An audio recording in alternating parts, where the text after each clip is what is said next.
Good, good afternoon yet again. This is Michael Wojcik with your City Council update for October 19th, 2009. I have 5 items I'm going to get to. I'm going to devote most of the time to talking about the 2nd Street planning and our failure to actually follow the plan that we paid $40,000 for. First and foremost, the City Council meeting last week, resolution in a special emergency. Basically, we had to take some action. There we had basically a power system failure for the city, and it's being resolved. $400,000 or $500,000 out of RP reserves. Just one of those things when you run a city, that kind of stuff happens, and we had the reserves in place. So good to see that that's being taken care of. Second item, we had I made a request to establish a public hearing on proposed sewer rates. The mayor spoke against that. As a result, four council members already also spoke against that. Therefore, I pulled my request, and we will not be having you will not have an opportunity to speak to whatever plan that we implement in terms of sewer rates. Now, I still have a lot of concerns about it, and at the committee of the whole meeting on Monday, the 26th, I will be speaking to specifically what some of my concerns are and why I feel the current system is genuinely unfair to our constituents. We also kicked off the downtown master plan, of which you, the taxpayer, will be kicking in $100,000. Master planning, if it's done right and done seriously, is something that has a lot of long-term benefit for the community. I don't have so much concern about that, but one of the things about master planning is it's great to have a plan, but what's the point of having a plan if you're not going to follow it anyways? We're spending $100,000 out of a total of $350,000 for this study.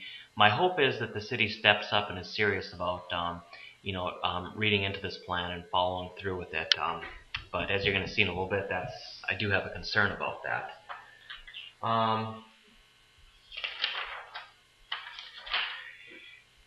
Villa and Chateau Road, a couple of areas up in the northwest, which is, suburban sprawl at the fringe of a city. 30 years later, the taxpayers get a gut punch because of poor planning in the past, and we basically tabled actually putting an assessment out there. We don't have a plan for a solution. It doesn't appear that the neighbors aren't interested in having a safe pedestrian way through there. It was brought up that we could do something like in Greystone where we have a painted shoulder. However, I think the volume of traffic and the speed of traffic up in this area, I think that is completely unsafe, and I'm not going to follow through with that. I think that we're going to have to come up with a plan that is provide safety to pedestrians and drivers, and until we have that in place, I don't think we throw away any leverage we have with negotiating with that neighborhood in the meantime. So that leaves us with the final item that I want to talk about in this update. I had proposed a moratorium. Essentially what this would do is it would not stop any development, but rather what it would actually do is it would allow us to ensure that any development came forward met the intents of the 2nd Street study. Now, since this was voted down by the council 4-3 without so much of a reason given by those voting against it, couple things you should know about it. I did a little research, and we, the taxpayers, paid $40,000 for the 2nd Street study, and they did a good job. I mean, there's a lot of stuff in there that we know we should be doing. The problem is we've been waiting forever to get this study implemented, and we still don't have it implemented. All is good if the community works together to, basically take the steps to protect this corridor, and this is something that's important to everyone in the city. This is, people coming to Mayo, they use this gateway to the city. Well, the moratorium would have basically said that even though we don't have this finalized yet, what planning had suggested is within the moratorium, everything that would come forward in that corridor would be as a restricted development, which would allow us to make sure we could review it against the 2nd Street plan and make sure we got a quality development in there. In the process of proposing this moratorium, a developer, Rick Penns, of Fraser Construction, came forward with just what I described at the city council meeting as an embarrassment to urban planning, and I stand by that characterization of this. Just an absolutely poor development. Little background on this is Mr. Penns acquired some of the land that he's looking to develop with the help of government, securing some land that had been previously owned by MnDOT. 2 years ago, he went into the Kutsky Park Neighborhood Association, Imagine Kutsky, and told him, talking about a Shops on Second project, that he said, this is something that, this is going to be my legacy. This is something that I wanted to be proud of. Apparently, in the last 2 years, the standards for this development have gone way down because what was brought forth and rushed through, and the reason it was rushed through is because he wanted to try and avoid actually having to go through quality guidelines for his development. And what was brought through was just an absolute joke. It is pathetic. The neighborhoods are up in arms. The neighborhood supported the proposed moratorium, every single one of them. Falwell and Kutsky Park both, along with, of course, Imagine Kutsky. And, of course, all the people that poured time and money into the Second Street project. We spent $40,000 on that, and now we're basically going to throw it away for the purposes of basically rushing through a development that's going to be an embarrassment to this community for the next 50 years. But it goes a little bit deeper than that, actually. There's part of this development is likely to be an incentive development, and that means it's going to essentially come before elected or representative bodies at some time where we have an opportunity to comment. However, there were moves made a few weeks ago where essentially they changed the plotting, and what the attempt is going to be is to basically break this single development into two different developments. One will be a type 1 development, which essentially means that they can go up to a counter, get a stamp on it, and it'll never come to the city council.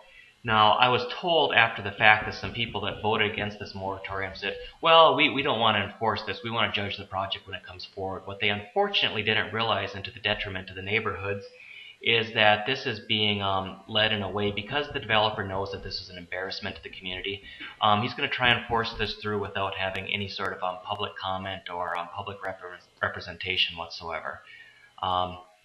He's not breaking any laws. I think it's absolutely reprehensible what he's doing. Furthermore, when I proposed this moratorium, Mr. Pence contacted me, and I explained what my intent was, and I actually forwarded him a copy of the ordinance as soon as we had a draft ready. It's my intent to work with people, try and come up with something that's good for the community. What came forward is not good for the community. It's an absolute embarrassment. It's a disgrace. I don't know if we're going to be able to step up and get a quality development in there. It seems as though the council, by voting this down 4-3, appears to have sealed the fate of a particularly shoddy side of this development. Now, essentially what it's going to do is basically we're going to have an asphalt jungle out there.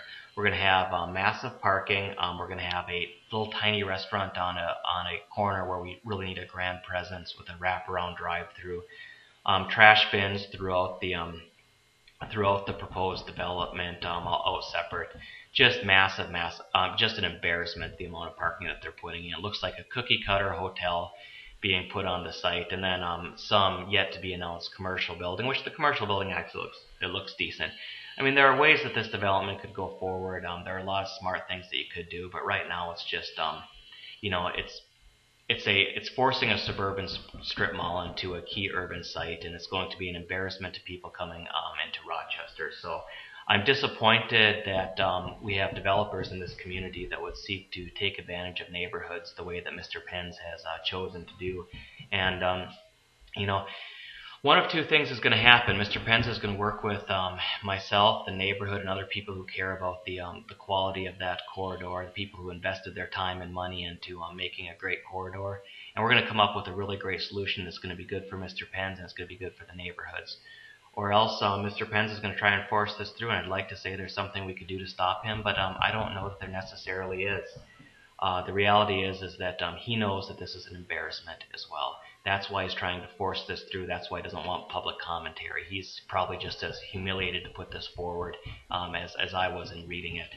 And further, he knows this because he's working with Yagi Colby, and the name on the planning documents that were submitted was Andy Masterpole. I'm sure Andy was just doing his job, but Andy is as well. I'm sure Andy has told him many times just how bad of a concept this is. We could work with him and come up with something a lot better. I don't know why he wants to do this to the community, but that's obviously his decision. And I hope that we come up with a positive solution. If not, I'm going to do everything I can to fight for my neighborhoods, because Because that's what I do, and like I say, at the end of the day, I hope we get a great development out there. But right now, what came forward is an embarrassment. I don't know if we can stop it. So be involved. Keep forwarding these around, and I look forward to your comments. I always appreciate your questions, and keep up the good fight. And I'll talk to you again here in a couple weeks.